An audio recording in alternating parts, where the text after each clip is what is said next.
April 2025, es wird mal wieder Zeit für eine Limited Edition. Und wer V2 sagt, der muss als Klemmbausteinhersteller mit solchen Themen wohl auch V1 sagen.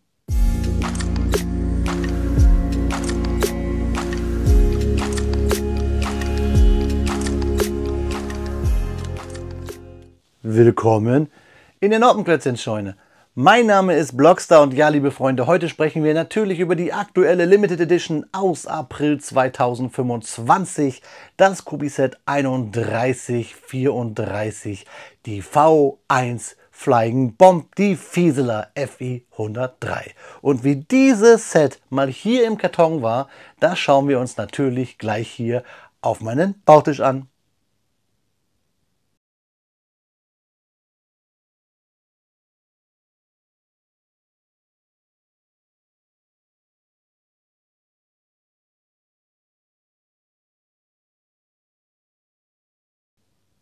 Da steht sie startbereit auf einem Strand Nordfrankreichs.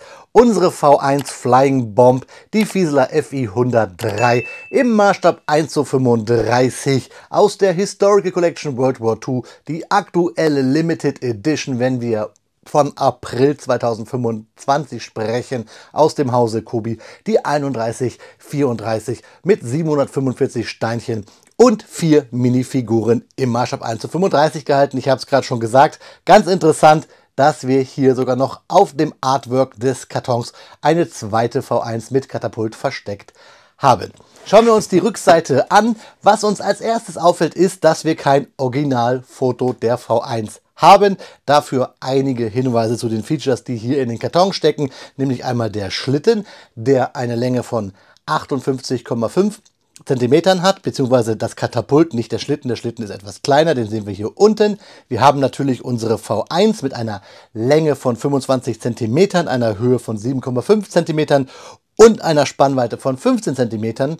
Und noch als Highlight wird hier ein K98 angegeben. Finde ich etwas lustig. Für mich natürlich interessant sind die 4 Minifiguren, unseren Luftwaffenoffizier, die Luftwaffenhelferin, unseren Luftwaffenmechaniker und ganz interessant der Luftwaffensoldat. All die Fakten, die ich euch gerade gezeigt habe, sowie das Feld der technischen Details, bekommt ihr natürlich gleich bei den Infokarten. Und kleiner Spoiler, ein Teiletrenner ist natürlich auch in diesem Set versteckt. Ich lasse die V1 jetzt mal das machen, was sie machen sollte. Wir lassen sie einmal fliegen und dann schauen wir uns den Inhalt des Kartons genauer an, liebe Freunde. Ja, Freunde, da fällt mir der Teiletrenner fast vom Tisch. Da haben wir den Inhalt des Kartons zum Kubi-Set 3124 auf den Bautisch. 2 Bautüten, wobei die erste hier relativ klein ist. Wahrscheinlich ist das schon unsere V1.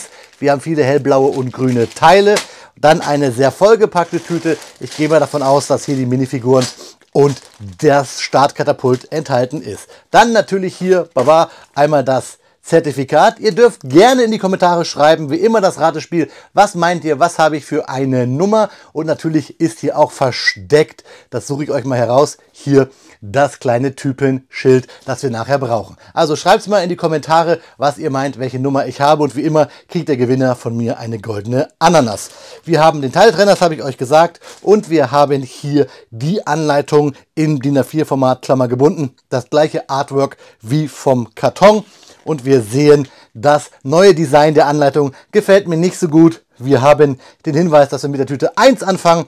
Der aktuelle Baustep ist immer der farblich hervorgehobene. Das heißt, wir wissen immer, wo wir sind. Der Rest, was wir schon geklemmt hatten, ist ausgegraut. Pfeile weisen uns den Weg. Wichtig, achtet hier bitte auf die Legende. Da seht ihr die Sondersteine, die ihr braucht. Manche Steine weisen ja bei Kubi eine andere Form auf als wie bei anderen Herstellern, zum Beispiel den Marktführer. Trotzdem sind die immer kompatibel. Deswegen achtet drauf, wenn ihr es nicht gewohnt seid. Wie gesagt, es gibt keine Seiten, sondern nur Bauschritte und wichtig immer hier drauf zu achten, welche Tüte sind wir gerade. Wie gesagt, Pfeile weisen uns den Weg. Ab und zu gibt es so kleine Extra-Fensterchen, wo wir sehen, was wir machen. Und Anlegehilfen, wir brauchen gar nicht Noppen zählen. Ich mag dieses neue Design nicht so gerne, es ist mir fast zu kalt. Früher hat Kubi und auch heute noch teilweise so grüne Umrandungen und manchmal ist es thematisch etwas schöner dargestellt. Hier ist es etwas kalt-weiß und viele Bausteps sind dann immer in der Anleitung reingepresst. Und das sehen wir, nämlich dass wir übrigens hier sehen wir beim Baustep 72 schon die Tüte 2, dass wir nicht viele Bausteps haben. Wir haben ja auch nicht viele Steine. Wir haben nämlich nur 140 Bausteps. Der letzte ist, wenn wir das Typenschild, was wir ja hier im Zertifikat versteckt haben, auf die Hinge bringen oder auf das Hinge-Element. Die letzte Seite dann sogar und die Rückseite sind die Informationen zu den Teilen, die verbaut sind und noch kleine Zusammenbauhilfen für die Minifiguren. Sollte euch ein Teil fehlen, die Nummer aufschreiben und gleich hier auf der Webseite im Service-Tab bei Kobi monieren und dann bekommt ihr die neuen Steine zugeschickt. Altersempfehlung ab 11 Jahren. Im Netz steht übrigens 10 Jahre. Auch wieder so ein Hinweis, dass Kobi etwas, ja, es mal durcheinander bringt mit seinen Daten. Auch, dass hier zum Beispiel V1 Rocket steht auf dem Schild und hier steht V1 Flying Bomb, ist auch wieder so ein Thema, wo Kobi immer etwas durcheinander kommt. Ich will euch aber nicht verwirren. Ich möchte euch Fakten liefern, deswegen euch jetzt viel Spaß bei der Speedbildzeit, wenn es nämlich heißt, Faktenzeit ist Speedbildzeit. Deswegen euch viel Spaß beim Lauschen der Fakten und mir beim Klemmen, liebe Freunde.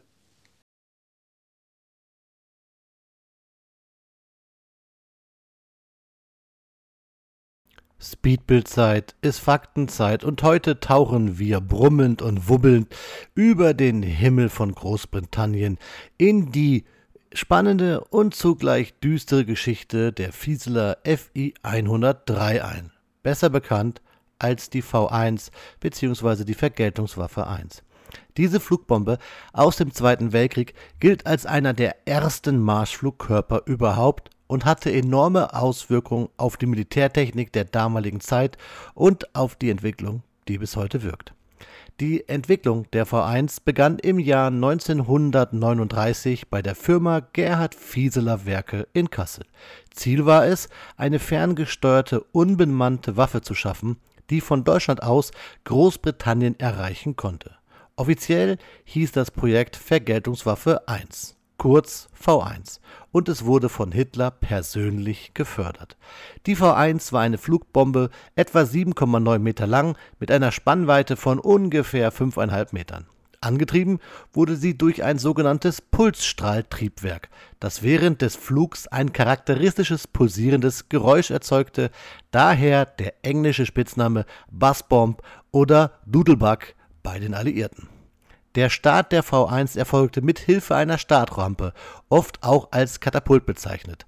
Nach dem Abschuss flog sie mit einer Geschwindigkeit von etwa 640 km pro Stunde und konnte Ziele in einer Entfernung von bis zu 250 km treffen.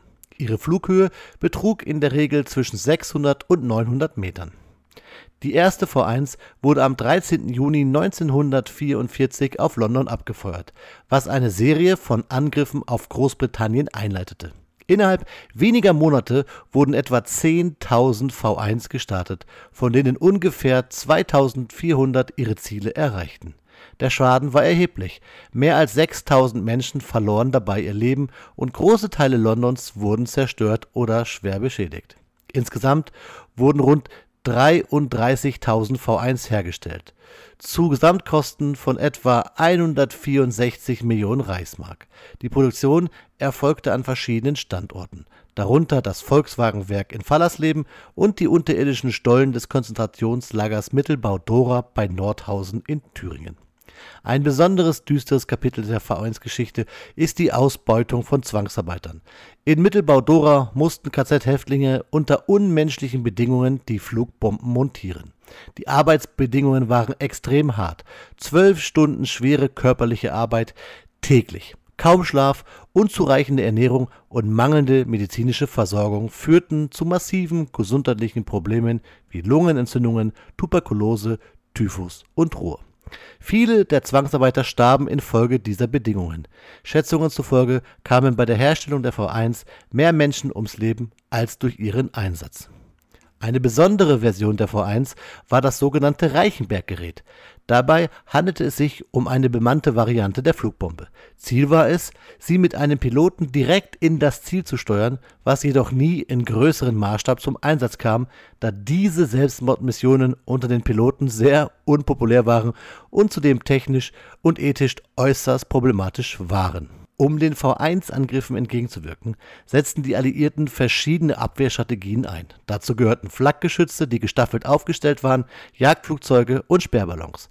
Besonders die britische Luftwaffe entwickelte effektive Taktiken, bei denen Jagdflugzeuge die V1 abfingen und zum Absturz brachten, indem sie deren Flügelspitzen berührten oder durch gezielten Beschuss zerstörten. Der erste britische Düsenjäger wurde primär zum Abfang von V1-Flugbomben eingesetzt. Die Produktion der V1 endete schließlich im März 1945, kurz vor Kriegsende. Dennoch hinterließ sie ein bleibendes Erbe in der Militärtechnologie, da die Grundidee eines autonomen Flugkörpers die Basis für zukünftige Marschflugkörper wie den berühmten Tomahawk bildete, so wie sie heute aktuell leider in vielen Konflikten im Einsatz sind. Ja, Freunde, das war es mit der heutigen historischen Speedbild-Faktenversion zur Fieseler FI 103 bzw. der V1. Ich habe schon 3-mal jetzt Videos zur V1 gemacht.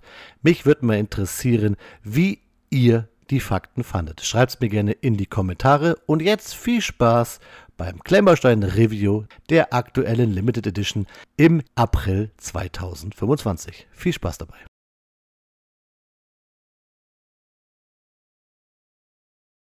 Nach 1 Stunde und 38 Minuten Bauzeit steht sie hier fertig gebaut auf meinem Bautisch bzw. liegt die V1 Flying Bomb, die Fieseler FI 103 von Kobi, das Set 3134. Damit es thematisch passt, habe ich euch eine andere Limited Edition, nämlich die V2 von Kobi, hier noch mit auf meinen Bautisch gestellt. Also alles, was hier grau, schwarz-weiß ist, ist die V2. Ich dachte mir aber nur, es passt thematisch und das Ortsschild, was in der Limited Edition dabei ist, passt ja auch wie Faust aufs Auge zur V1. Wenn ihr die V2 mal im Review sehen wollt, klickt einfach hier oben auf dem i auf meine Kobi Playlist. Aber Freunde, heute sprechen wir ja über die V1. Kobi hätte hier noch mehr auf den Karton oder die Anleitung schreiben können, denn das Gerät wurde auch als Fernbombe bezeichnet, beziehungsweise hat es den Tarnnamen FZG 76. Das stand für Flak-Zielgerät 76. Und bevor wir in die Geschichte eintauchen und auch vor allen Dingen unser Set angucken, natürlich die große Frage, welche Nummer habe ich auf dem Zertifikat? Und ihr seht es, hier die 251 auf dem vom Kobi-Chef unterschriebenen Zertifikat. Und ich bin ganz froh, dass Kobi hier wieder diese Einschubfolien hat, denn so kann ich mir das Zertifikat ordentlich wegheften. Wer von euch jetzt richtig erraten hat, bekommt von mir wie immer ein Sternchen, ein lachendes Smiley ins Klassenbuch eingetragen. Vielen Dank dafür. So ordentlich an die Seite packen. Gucken wir uns, bevor wir über all das Gute und das Schlechte reden, einmal die Teile an, die übrig geblieben sind. Hier haben wir ein paar Stäbe, ein paar Bars, ein paar Bügelperlen und ein paar Bolzen sowie den weißen Bügelperlenapplikator, der ja Standard ist bei Kobi. Also nicht wirklich viel für ein auch nicht wirklich großes Set. Wir sprechen hier von 745 Steinchen. Wir sehen es ja auch hier auf der Anleitung. Teiletrenner haben wir auch dabei. Ich zeige Ihnen aber immer mal wieder gerne den tollen Kobi Teiletrenner, der es so einfach macht. Wir brauchen hier keine Noppen mehr zählen. Das Teil ist ganz gut, wenn man damit die Bügelperlen drauf drucken kann oder drücken und rausdrücken auch wieder kann. Auch Stangen in die Röhren rausdrücken kann man damit wieder. Und natürlich ganz normal der Teiletrenner, um Teile zu trennen. Also der Brick Separator von Kobi ist einfach für mich einer der besten und der ist auch schön groß. Man fühlt sich männlich. Der geht zur Seite, geht in meine Sammlung. Ich habe logischerweise schon einige davon. Schauen wir uns das Typenschild an, das hier für mich ja schon wieder ein großer Fehler von Kobi ist. Ihr seht da meine 251, wir sehen auch der Maßstab 1:35, aber hier steht V1 Rocket. Kann ja gut sein, dass es im Englischen so genannt wurde, aber ich finde es komisch, auf den Karton schreiben wir es richtig, V1 Flying Bomb. Und auf diesem lasergedruckten Typenschild steht es dann als V1 Rocket. Unten drunter passt es, oben wieder nicht. Das ist schade, denn bei so einer Limited Edition sollte man sich eigentlich ein bisschen mehr Mühe geben. Ich weiß, das ist Meckern auf hohem Niveau, aber ich mache diese Videos ja gerne mit Kobi, um hier geschichtliche Sachen zu erfassen. Schauen wir uns die Figuren zuerst einmal an, weil die finde ich ja richtig klasse. Zum Beispiel hier unseren Luftwaffen-Mechaniker mit seinen typisch amerikanischen Mausschlüssel in der Hand. Er hat etwas Dreck im Gesicht, er hat einen schön bedruckten blauen Overall, also man kann es nicht so gut erkennen, schwarz auf dunkelblau, sieht immer ein bisschen schwierig aus, aber typisch die Farbe der Luftwaffe. Wir erkennen auch hier den Adler, die Schwingen der Luftwaffe und wir sehen das, ja, wie soll ich sagen, den Staub, den Dreck im Gesicht, so wie hier die Kokarde auf dem Schiffchen gedruckt. Finde ich eine richtig gelungene Figur. Von hinten hat sie dann leider nicht so viel zu bieten. Wir sehen hier übrigens ein bisschen Andruckpunkte aus der Gussmaschine. Ja, aber sonst eine ganz coole Figur. Bisschen schade ist hier, dass wir es da beige bedruckt haben und dann der Hals blau durchscheint. Das sieht so aus, als hätte er eine Kette oder Umhang um. Aber auch wieder schön typisch, wie sich Kobi deutsche Gesichter vorstellt. Blaue Augen. Dann blond und blauäugig bleiben wir dabei, nämlich hier unsere Luftwaffenhelferin. Die hat ein anderes Schiffchen, nämlich hier nicht die Kokarde drauf, aber auch den Adler der Luftwaffe. Man kann es ganz gut erkennen. Hat diesen Rock, den wir bei Kobi schon öfter gesehen haben. Ein bisschen ein zerknautschtes Gesicht, aber es ist typisch dieses, ja, Frauengesicht von Kobi. Breite Hüften, breite Beine und dann einen sehr zierlichen Körper. Sieht ein bisschen ulkig aus, sehr dünn. Und ganz lustig finde ich immer, dass wir hier oben eine, ja, so einen Bolzen von Kobi haben. Das sieht immer so aus, als hätten wir hier, ja, so eine Flasche mit Schraubverschluss oben am Kopf. Ist aber nur, damit wir hier das Schiffchen drauf noppen können. Rock ist das Stichwort, denn von diesen 4 Figuren haben 3 Röcke, nämlich auch hier unser Offizier mit aller möglichen Honierierungen auf der Uniform, auf dem Mantel. Wir haben nämlich hier auch ein Rockteil, damit wir hier einen Mantel symbolisieren können. Finde ich aber ganz gut. Ganz gut auch weißes Hemd, eisernes Kreuz, generell hier genug Spangen, Lametta hätte man ja früher gesagt. Eine toll bedruckte Figur und einen Aktenkoffer dabei, finde ich auch sehr, sehr klasse. Von hinten natürlich auch wieder nicht bedruckt, aber alleine die Mütze ist sehr, sehr schön mit diesen goldenen, ja, Applikationen bedruckt. Dann zum Schluss unser Luftwaffensoldat mit diesen Lederriemen, das eigentlich sein soll, aber Gummiriemen, wo das Gewehr reinkommt. Ich finde, die sind immer ein bisschen zu groß, deswegen nervt es mich. Ich nehme es mal einfach ab, um euch die Figur besser zeigen zu können. Natürlich gehört da eigentlich hier dieser Karabiner so reingesteckt, aber mich nervt es. Es labert immer rum. So, jetzt sieht das auch gleich wieder scharf. Da seht ihr die Figur, die ich eigentlich mit am besten finde. Sie hat auch dieses Rockteil.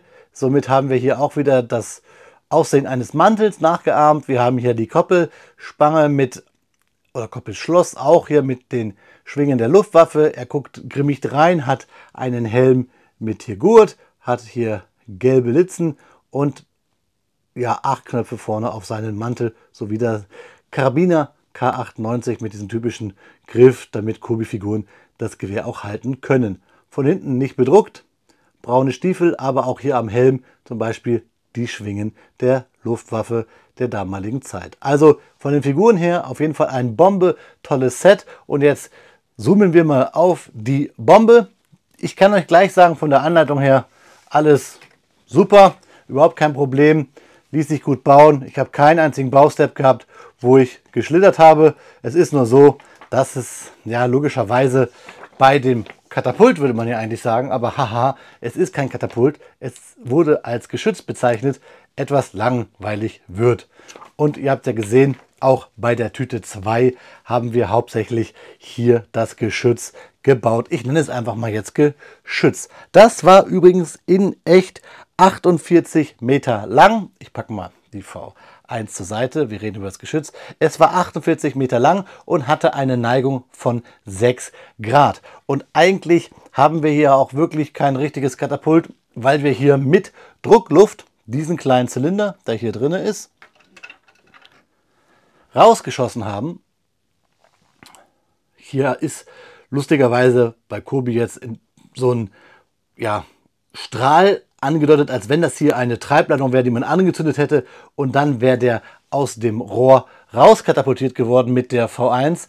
Nein, es war etwas anders, denn dieses Teil hier war eher eine Art Propfen. Man hat dahinter Gas gestaut, den T-Stoff und den Z-Stoff, also einmal den Treibstoff und den Zersetzerstoff, der wurden in ein extra Gerät zusammengemischt.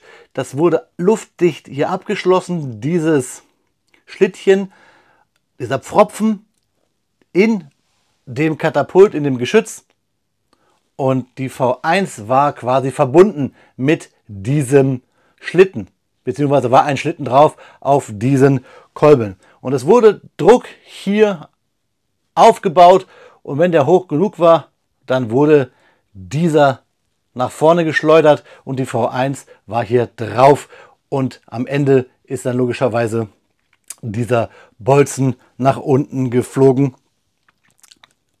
und hat die V1 raus katapultiert. Deswegen ist es zwar ein Katapult, aber es wurde Geschütz genannt. Wie gesagt, 48 Meter war das Ding lang, 6 Grad Steigung und die V1 ist dann mit 370 km/h von diesem Schlitten bzw. von diesem Bolzen katapultiert worden und ist dann später auf seine Endgeschwindigkeit gekommen. Das ganze Prozedere mit der Gasaufleitung, mit dem Dampfabweiser hat eine Kraft von 40 Tonnen Schub gehabt.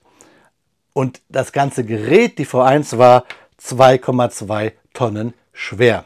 Also ich versuche es mal von diesem Wagen hier abzunehmen, so, denn wir zeige ich euch gleich auch noch und wir zeigen euch auch nochmal, also wie das auf das FZG 76 auf den Geschütz oder der Katapultvorrichtung gelagert war, aber so müsst ihr euch vorstellen, hier war das Ding drauf in dem Katapult, in dem Geschütz und dann ist es raus katapultiert worden, aber nicht, wie gesagt, wie bei Kobi hier angedeutet, weil das einen eigenen Antrieb hatte, sondern weil es einfach der Pfropfen war und hier hinter wurde Druck aufgebaut, Gas, wie gesagt, im Dampferzeuger und mit dem T-Stoff, das fand ich ganz lustig, ist so ein lustiges Wort, typisch deutsch auch der damaligen Zeit, den T-Stoff für Treibstoff und den Z-Stoff für zersetzter Stoff, wurde halt hier Gas angestaut und der hat sich dann entladen und ist dann nach vorne geschoben und die V1 war wie quasi mit einer Finne auf diesem Propfen drauf und damit wurde es losgefeuert. Das so grob laienhaft, wie ich das recherchiert habe. Ganz interessant, ich zeige euch jetzt mal hier dieses Teil. Es ist, wie gesagt, könnt ihr euch vorstellen, langweilig zu bauen, weil man immer das Gleiche macht. Man hat viele Plates, man hat viele dieser Rahmenteile. Ihr seht das, könnt ihr mal nachzählen. Das ist eine ganze Menge. Man kann durchschauen, das finde ich ganz lustig. Normalerweise wäre hier oben dann noch so ein richtiger Dampfabweiser, wo nach unten dann dieser Dampf entwichen ist, wenn dieses Propfenteil rauskatapultiert wurde. Schön finde ich aber die Bautechnik hier angeschrägt, dieser Betonteile, dieser Stützen, dass wir es auch wirklich bündig absetzen können. Also es ist schräg und durch diese Slopes, die wir mit Baurichtungsumkehr, also mit Bügelperlen bzw. mit Steinen, die oben und unten Noppen haben, ich zeige es euch mal hier, da dran setzen, können wir es auch gerade hinstellen und haben eine Steigung. Ich habe jetzt leider kein Geodreieck da, aber man könnte ja mal prüfen, ob das wirklich hier 6 Grad auch wären. Kann ich mir nicht vorstellen. Hier oben seht ihr schon, wir haben einen Jumper, damit wir unsere V1 draufsetzen können. Das mache ich mal, weil wir hier unten ja auch Platz haben und so wird dann die V1 hier drauf gesetzt. Ich zeige es euch noch mal ganz kurz in der Gänze. Normalerweise, wie gesagt, wäre da noch ein Schlitten. Ich nehme mal kurz den Tisch von der V2 hier weg. Generell nehme ich den mal kurz an die Seite, damit wir einfach mal in der Gänze das gucken können. Das Peenemünde lassen wir stehen, wenn da wurde sie auch abgeschossen. Also hier ist dann dieser Bolzen drinne gewesen. Die V1 lag drauf und hier hinter oder davor, je nachdem wie man es definieren würde, wäre noch ein Gerät gewesen, das diesen Druck, diesen Dampf erzeugt hat, wie gesagt, mit dem T-Stoff und dem Z-Stoff. Ich finde ich ganz interessant, weil man sieht das ganz oft, dass das hier so aussieht, als wenn das ein Gerät mit eigener Treibladung gewesen wäre. Ist es aber nicht. Es wurde sogar ganz simpel noch mit einer Gummidichtung hier oben abgedichtet, damit es wirklich luftdicht ist und sich hier der Druck aufbaut und man das raus katapultieren kann. Jetzt schauen wir uns einmal ganz kurz den Wagen an, den ich ganz cool finde, weil er typisch Kobi diese Stangenbauweise hat. Das wirkt immer ein bisschen, man muss aufpassen, dass man das gerade ausrichtet, weil sonst kann das sehr schnell krumm und schief werden, weil das sich ja in sich verwinden kann.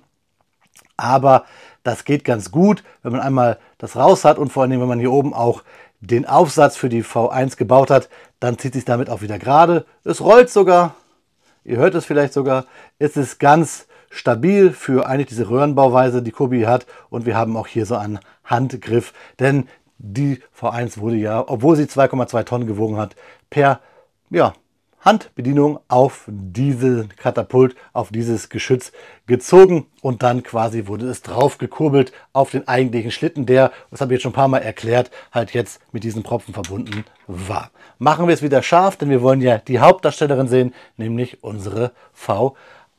Sie hat für mich eine kleine Schwäche. Nicht, dass sie, ja, typisch Kobi, fliesenmäßig gebaut daherkommt und wir so mit Rillen haben. Nein, sie hat so eine kleine Sollbruchstelle. Ihr seht es hier, wie so eine Ziehharmonika geht es auseinander, weil wir hier drinnen keine Versteifung haben. Wir haben da drinnen keine durchgehende Plate. Es wird nur hier oben gehalten durch die Teils und somit haben wir hier so ein bisschen, ja, Ziehharmonika-Effekt. Ich will es nicht übertreiben. Ich drücke es etwas fest, denn wahrscheinlich wie bei den meisten, also bei mir wird es so sein, wird die V1 dann einfach auf dem Katapult, auf dem Geschütz gelagert und somit ist das dann egal, wenn es hier unten so durchbricht. Ich laufe jetzt ja nicht durch die Gegend und spiele Luftangriff auf London oder sowas. Das ist ja völliger Quatsch. Ich bin ja Sammler und daher kommt sich hier draufgenoppt auf die Jumperplate und dann ist gut. Trotzdem mag ich sowas immer nicht, weil es hat was von nicht ganz zu Ende gedacht, weil es wäre ja kein Problem, das hier noch zu versteifen. Wahrscheinlich baue ich es auch nachher noch um. Highlight natürlich absolut sind die Drucke und ich versuche mal das scharf zu schalten. Da sehen wir es, Waggon, FZ, W, IT irgendwie und ganz viel nicht auftreten. Ganz viele Hinweise für die Crew. Wir haben hier oben eine Round-Teil bedruckt für hier unser Pulstriebwerk und die Spitze von vorne, mit der man auch wohl sogar damals versucht hat, die Ballonsperren zu durchschneiden. Beziehungsweise war auch noch hier so ein kleiner Propeller drauf. Bisschen blöde ist, dass wir hier einen Druck haben auf dieser grünen Kappe und somit, ja, sieht das halt hier nicht ganz in einen Ton aus. Das wollte ich euch wenigstens zeigen, müssen wir ja drüber reden. Und auf der anderen Seite haben wir auch noch viel mehr Drucke. Da sehen wir es auch. Nicht auftreten. Abstellpallung, keine Ahnung, was das ist. Herkules und dann haben wir auch wieder Bezeichnungen da. Wir haben hier Pressluftflachen, genau, weil mit Pressluft wurde der Kreisel, der Gyroskreisel mit angesteuert, beziehungsweise die ganze Zielsteuerung in dem Gerät funktionierte mit Pressluft und hier auch noch einmal mit Rot etwas gedruckt, Klebestreifen auf der Unterseite vor Inbetriebnahme entfernen. Ja, so wie das sogar heute teilweise ist bei modernen Flugzeugen, dass die Sensoren auch mit Klebestreifen abgedeckt werden. Ob das jetzt aber so mit der V1 auch übereintritt, das kann ich so nicht sagen. Also ich finde die Bauweise ganz cool, typisch Kobi, auch ganz toll, wie auch schon bei unserer Blackbird, der SR71, dass wir hinten so einen angedeuteten Abgasstrahl haben. Den finde ich ganz gut. Hat Spaß gemacht zu bauen, es war nichts Wildes. Für alle geschichtsinteressierten Technokraten, wenn ich es mal so sagen darf, ist natürlich hier die V1 ein Muss, wenn man auch die V2 gebaut hat. Ich will euch jetzt noch mal zeigen, wie die auf den Wagen gepackt wird. So rum mit der Plate hier auch in die Aufnahme und dann könnte man auch quasi hier die Beladung bzw. Betankung spielen. Wie gesagt, kein Mensch spielt mit sowas, aber so würde es funktionieren. Hier so drauf. Und wie gesagt, eigentlich würde dann hier noch ein Gerät fehlen, mit der man dann diesen Druck aufbaut. Und eigentlich fehlt auch noch der richtige Schlitten, wo halt die V1 originär an den Antriebskolben, so nenne ich es mal, oder Schleuderkolben, mir fällt der Fachbegriff nicht ein, gelagert wird. Also deswegen gehört der eigentlich gar nicht hier rein, sondern er müsste man es umbauen, die V1 da vorne beim Starten und das Ding müsste dann vorne raus katapultiert werden. Ja, das waren ein paar Fakten noch zur V1. Ihr bekommt gleich nochmal welche, denn die V1 war ja, naja, die Mutter aller Marschflugkörper und die V1 wurde sogar auch noch von den Vereinigten Staaten genutzt. Aber ich will nicht so viel verraten, das kriegt ihr gleich bei den Detailbildern. Die bekommt ihr nämlich, damit ihr euch jetzt noch einmal das Set genau anschauen könnt, unabhängig von meinen Ausführungen gerade. Und vielleicht haben euch ja auch meine historischen Begriffe noch gerade etwas abgelenkt. Jetzt bekommt ihr, wie gesagt, die Detailbilder. Dann könnt ihr euch alles in Ruhe anschauen. Und natürlich gibt es trotzdem wieder Fakten. Und zum Abschluss schauen wir uns dann natürlich wieder in die Augen, liebe Freunde. Wie versprochen, liebe Freunde, bekommt ihr Detailbilder vom Kobi Set 3134, damit ihr euch selber noch einmal einen Eindruck von dem Set und seinen vielen Details machen könnt. Wichtiger Disclaimer, es wird auch eine in Anführungszeichen normale Version der Fieseler FI 103 von Kobi geben. Kostet dann 29,99, hat 265 Steinchen, weil wir hier nur die V1 auf Wagen bekommen mit 2 Minifiguren, den Luftwaffeningenieur und den Luftwaffensoldaten. Ein paar Fakten rund um die V1 habe ich aber noch, und zwar wurde die V1 nicht nur vom Boden mit so einem Startgerät gestartet, sondern es gab auch ca. 1600 Einsätze, bei denen eine V1 unter der Tragfläche einer Heinkel He 111 aus der Luft gestartet wurde. Die V1 hat ihren Sprengkopf nach ca. 60 Kilometer Flug scharf gemacht.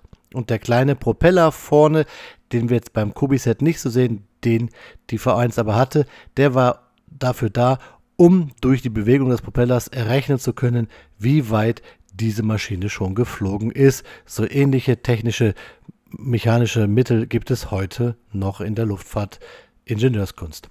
Ein wichtiger Fakt noch, den ich sehr spannend finde, ist, dass die V1 nach Kriegsende erbeutet wurde von den Franzosen, von den Briten und auch von der UdSSR. Die Amerikaner aber schon 1944 damit begonnen haben, die V1 nachzubauen. Bei ihnen hieß sie Loon als Spitzname bzw. JB2 und es wurden 1400 Stück hergestellt, denn die Vereinigten Staaten von Amerika planten mit der V1 Japan zu beschießen bei der geplanten Invasion von Japan. Kam ja alles anders, es gab 2 große Pilze und dann war der Krieg zu Ende. Aber ein Fakt, den möchte ich euch auch noch mitgeben, was das Thema V1 eigentlich ganz gut beschreibt. Die V1 war eigentlich eine Terrorwaffe. Sie wurde nicht wirklich effektiv gegen militärische Ziele eingesetzt, sondern hauptsächlich gegen die zivile Bevölkerung Großbritanniens. Ein hochrangiger General Großbritanniens meinte schon, die Waffe hätte vielleicht viel mehr Entfaltungskraft gehabt, wenn sie gezielt militärisch gegen zum Beispiel die alliierten Häfen eingesetzt worden wäre. Gott sei Dank oder leider ist diese Waffe so eingesetzt worden, wie man das nehmen möchte. Ein Kapitel, das technisch hochinteressant ist, aber für viel Leid bei den Menschen gesorgt hat. Das waren noch einmal ein paar Infos zum kommenden Kobi-Set, beziehungsweise das Set ist eigentlich schon draußen, der 3135. Die Detailbilder zu 3134 habt ihr jetzt gesehen. Ihr habt nochmal Fakten bekommen und wir schauen uns zum Abschluss noch einmal in die Augen, liebe Freunde. Ja, Freunde, das ist das Video schneller zu Ende, als dass ich es kaum erwarten kann, euch hier auf dem Bautisch schon das nächste Kobi-Video zu drehen bzw. Set zu präsentieren. Kobi haut gerade richtig raus. Gerade seit März, April gibt es hier ein Highlight nach den anderen. Und wenn ihr euch mal den Katalog anguckt, den aktuellen, ich habe ihn euch unten in der Videobeschreibung verlinkt, es geht hier wirklich Schlag auf Schlag. Dieses Jahr wird ein gutes. Die V1 hat natürlich gefehlt, wenn wir über die V2 sprechen, die es ja auch bei Kobi schon gab, dann gehört eine V1 natürlich dazu. Trotzdem hoffe ich jetzt, dass dieser Themenbereich dieser V-Waffen erstmal bei Kobi an die Seite gelegt wird und sich Kobi auf andere Sets konzentriert. Da gibt es ja viele große, tolle Themenbereiche, die auch angeschnitten werden. Aber dieses, ja, Themengebiet hat immer ein Geschmäckle. Deswegen gibt es bei mir bei den Fakten auch immer logischerweise das Leid und die Tragik, die dazugehört. Aus Klemmbaustein braucht man sowas nicht unbedingt für jedermann. Natürlich ist das hier ein Review. Ich bin Sammler und ich bin natürlich geschichtsinteressiert und ich mag es auch, euch die Geschichte zu vermitteln. Aber trotzdem hat das hier ein Geschmäckle und ich kann jede Kritik, die man hier äußert an solchen Sets, auch verstehen. Schreibt mir eure Meinung gerne mal unten in die Kommentare. Es würde mich super, super interessieren. Und dann bleibt mir eigentlich nichts anderes, als euch wie immer eine gute Zeit zu wünschen. Ich möchte euch jetzt nicht, weil das hier ein Flugzeug ist, eigentlich einen guten Flug wünschen, denn das hätte hierbei auch wieder ein Geschmäckle. Nein, habt eine schöne Zeit. Das Wetter ist ja gerade grandios. Lasst es euch gut gehen. Lasst mir ein Like und ein Abo da. Aber viel wichtiger ist, dass ihr rausgeht und Spaß habt. In diesem Sinne, auf Wiederbauen, euer Freund, der Blockstar.